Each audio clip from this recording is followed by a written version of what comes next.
नमस्कार, मैं हूं प्रवीण गौतम। दोस्तों, सरकार की गलती से बार बार पेपर लीक होते हैं। सरकार की गलती से लाखों युवाओं का समय और पैसा बर्बाद होता है। सरकार की गलती से लाखों युवाओं का भविष्य अधर में अटक जाता है। सड़कों पर उतरकर प्रोटेस्ट करना पड़ता है, लाठी डंडे खाने पड़ते हैं। सरकार की फजीहत होती है तो सरकार आदेश देती है कि परीक्षा रद्द कर दी जाती है और क्रांतिकारी पत्रकारिता का दावा करने वाले, युवाओं का मुद्दा उठाने का दावा करने वाले सरकार का ही धन्यवाद करते हैं। सुधीर चौधरी जैसे पत्रकारों की अकड़ एक दिन में ही निकल गई। बस एक बार ही तो सरकार को तेवर दिखाए थे और सरकार को भी तेवर नहीं दिखाए थे, बस मुद्दा उठाया था। ना सीएम योगी को लेकर सवाल किया था, ना पीएम मोदी का नाम लेकर सवाल किया था कि आखिरकार कब तक युवाओं को आपकी सरकार में, योगी जी आपकी सरकार में कब तक बार बार पेपर लीक का सामना करना पड़ेगा। एक बार भी मुंह से योगी या पीएम मोदी का नाम नहीं निकला और अब धन्यवाद करते हैं सीएम योगी का। और क्या लिखते हैं सुधीर चौधरी, आपका बहुत धन्यवाद सीएम योगी आदित्यनाथ जी, देश के युवा छात्रों के साथ न्याय करने के लिए। एक पत्रकार को सीएम का इस मामले में बिल्कुल धन्यवाद नहीं बनता। क्या न्याय कर दिया आखिरकार योगी जी की सरकार ने? क्या गारंटी है कि दोबारा पेपर लीक नहीं होगा? हालांकि यह जरूरी था कि परीक्षा फिलहाल के लिए रद्द की जाए, लेकिन पत्रकारों को यहां से सवालों की शुरुआत करनी चाहिए कि आखिरकार कब तक पेपर लीक होता रहेगा। अब 6 महीने के लिए परीक्षा टल गई है, फिर परीक्षा होती है, फिर पेपर लीक होगा, फिर टाल दी जाएगी। क्या ऐसा चलता रहेगा? क्योंकि ऐसा होता आया है, बहुत सारी परीक्षाओं में पेपर लीक हुए हैं। तो ये सवालों की शुरुआत है।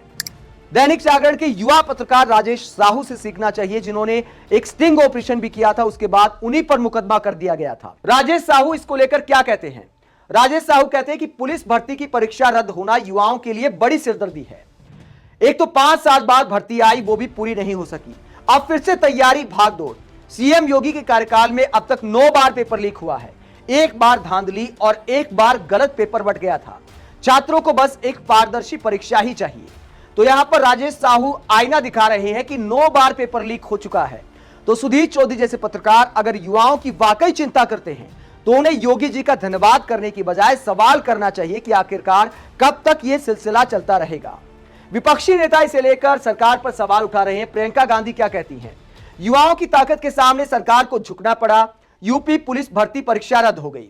कल तक सरकार में बैठे लोग पेपर लीक को झुटलाने की कोशिश में बयानबाजी कर रहे थे। जब युवाओं की शक्ति के सामने इनका झूठ नहीं टिका तो आज परीक्षा रद्द कर दी।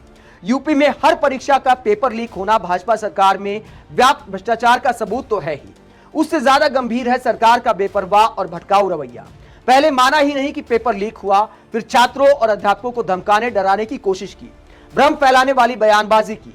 नतीजा यह है कि पेपर लीक करने वाले सरगना आजाद घूम रहे हैं।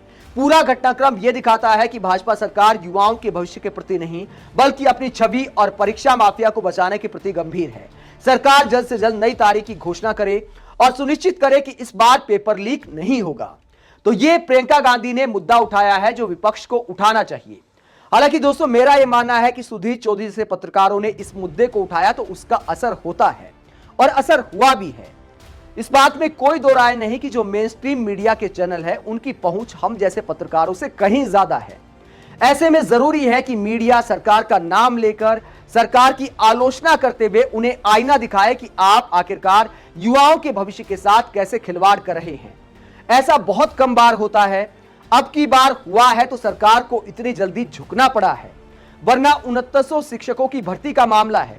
500 दिन से ज्यादा हो गए धरना देते हुए, आज तक सरकार के कान में जूं तक नहीं रेंगी। अगर सुधीर चौधरी जैसे पत्रकार वाकई युवाओं का भला चाहते हैं तो ऐसे मुद्दों को भी बार बार उठाएं। यकीन मानिए, सरकार को डर लगेगा, पब्लिक परसेप्शन बनेगा और मतलब के मुद्दों पर मीडिया भी काम करेगा और सरकार भी काम करेगी और राजनीति भी मतलब के मुद्दों पर रहेगी। यह मीडिया की ताकत है। ऐसे में सीएम योगी के धन्यवाद की बजाय सुधीर चौधरी को अब आगे के लिए सवाल करने चाहिए थे। लेकिन लगता यही है कि एकाध बार दिखावे के लिए ऐसे मुद्दे उठाए जाते हैं, उसके बाद धन्यवाद भी उसी सरकार को किया जाता है जिसकी गलती से लाखों युवाओं का समय और पैसा बर्बाद हो रहा है। आप ऐसी पत्रकारिता को लेकर और सीएम योगी का धन्यवाद करने को लेकर क्या सोचते हैं? और पेपर लीक की जो समस्या है, आखिरकार उसका समाधान क्या है, उस बारे में कमेंट जरूर दें। अगर आप हमारी पत्रकारिता को पसंद करते हैं तो थैंक्स के ऑप्शन का इस्तेमाल करें, वीडियो को लाइक करें, चैनल को सब्सक्राइब करें। नमस्कार।